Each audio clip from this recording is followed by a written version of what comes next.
السلام علیکم، میں ایک ماہر نفسیات ہوں اور آج ہم بات کریں گے کہ اگر کہیں تنازع ہو جاتا ہے ریلیشن شپ میں تو ہم اسے کیسے ہینڈل کریں گے۔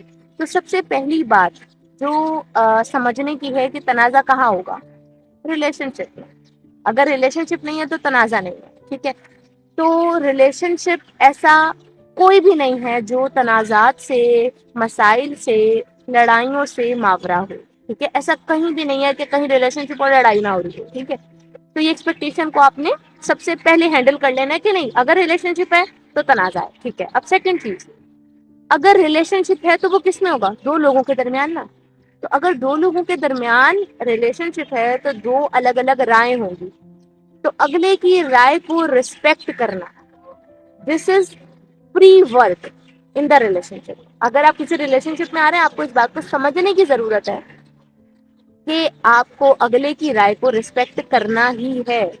یہ اس کا کوئی قصور نہیں ہے کہ اس کی رائے آپ کی رائے سے ڈفرینٹ ہے، ٹھیک ہے۔ تو آپ نے اسے ایسا فیل بھی نہیں کرانا کہ یہ اس کی رائے ہے یا یہ غلط رائے ہے۔ عموماً ہم جب اپنی رائے ڈیفائن کر رہے ہوتے ہیں تو اگلے کو یہ فیل کراتے ہیں کہ نہیں نہیں، جو تم سوچ رہے ہو وہ غلط ہے، میں جو سوچ رہا ہوں وہ ٹھیک ہے، صحیح ہے۔ تو ایسا نہیں کرنا، ٹھیک ہے۔ تھرڈ چیز، انڈرسٹینڈیبل اینڈ پہ آنا۔ انڈرسٹینڈیبل اینڈ کا کیا مطلب ہے کہ میں پہلے سنوں اور اسے سمجھنے کی کوشش کروں کہ اگر وہ کہہ رہا ہے یا جو وہ کہہ رہی ہے وہ کس بیسس پر ہے، ٹھیک ہے۔ کیونکہ وہ بھی کوئی 25 سال، 26 سال، 27، کتنی تو عمر گزاری ہے نا، تو on the basis of something ہوگا نا، وداؤٹ اینی ریشنل وہ نہیں کچھ بتا رہا۔ تو وہ کس بیسس پہ یہ کہہ رہا ہے یا کہہ رہی ہے، ہم اسے سمجھنے کی کوشش کریں، ٹھیک ہے۔ تو یہ پری ورک ہے کنفلکٹ ہینڈلنگ کا۔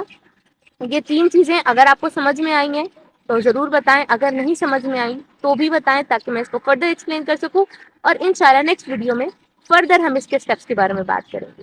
تھینک یو سو مچ، اپنا خیال رکھیے، اللہ حافظ۔